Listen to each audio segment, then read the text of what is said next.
The year was 1943. The fires of World War II raged across the globe. In the heart of the Mediterranean Sea, the island of Crete stood as a strategic prize. Held by the iron grip of Nazi Germany, Crete was a fortress. Its powerful coastal artillery batteries posed a grave threat to Allied forces. Their long reach could cripple any naval operation in the region. Something had to be done. The guns had to be silenced. The fate of the Mediterranean, and perhaps the war, hinged on this crucial mission. Deep within the British High Command, a daring plan was hatched. It was a desperate gamble, a suicide mission for all but the most skilled and courageous. This was a task for the Phantom Unit. The Phantom Unit was a whisper, a legend among Allied special forces. They were the best of the best, hand-picked for their unique skills and unwavering nerve. Their leader was Captain Alex, a man forged in the fires of 100 battles. His mind was sharp, his instincts razor keen. He inspired absolute confidence in his team. They were his lifeblood, and he would lay down his own to protect them. Maya was the team's intelligence expert. Fluent in 5 languages, including German, she was a master of disguise and deception. Her ability to blend in, to become invisible, was unparalleled. Jake was the demolitions expert. Give him enough explosives and he could bring down a mountain. He was a quiet man, but his work spoke volumes. Sam was the muscle, the weapons specialist.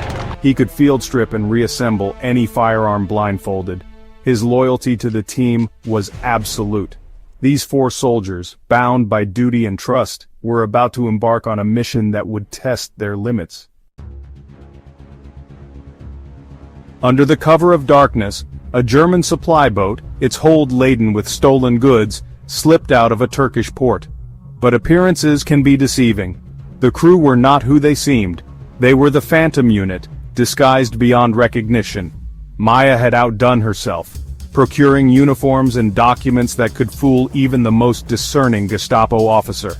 Their journey was fraught with danger. Every passing vessel, every flicker of light on the horizon sent a jolt of adrenaline through their veins, but they held their nerve. They were playing a dangerous game, and the stakes were higher than ever. They had to reach Crete, and they had to do it undetected. Their lives and the success of their mission depended on it. As they neared Crete, the weather turned against them. A fierce Mediterranean storm erupted, unleashing its fury upon their small vessel. Waves, towering and angry, crashed over the deck. The wind howled like a banshee, tearing at their clothes and whipping the sea into a frenzy. But through the maelstrom they battled on. They finally reached the southern coast of Crete, a treacherous stretch of cliffs and caves. The storm raged on. The climb was perilous, the wind threatening to rip them from the cliff face with every gust. But they persevered, their training and determination pushing them forward. They had to reach the top. Their mission depended on it. Reaching the top, exhausted but relieved, they made their way inland, using the cover of darkness and the raging storm to their advantage. Their contact, a local resistance fighter named Panias, was waiting for them, or so they thought. As they moved deeper into the island's rugged interior, they walked into a trap. Panias, his face a mask of treachery, had betrayed them. German soldiers, alerted by Panias, surrounded them. The Phantoms were outnumbered and outgunned, but they were not outmatched. A fierce firefight erupted, the silence of the night shattered by the roar of gunfire. Captain Alex, his face grim, barked orders, directing his team with precision. They fought their way out of the encirclement, the betrayal fueling their rage. They were now fugitives on a hostile island, hunted by the enemy. But they had no time to dwell on their predicament. The mission was still paramount. The Allied fleet was approaching Crete, their arrival timed to coincide with the silencing of the German guns. If the Phantoms failed, the consequences would be catastrophic. Time was of the essence. Every second counted. They had to reach those guns. They had to complete their mission. The lives of thousands of Allied sailors depended on it. Failure was not an option.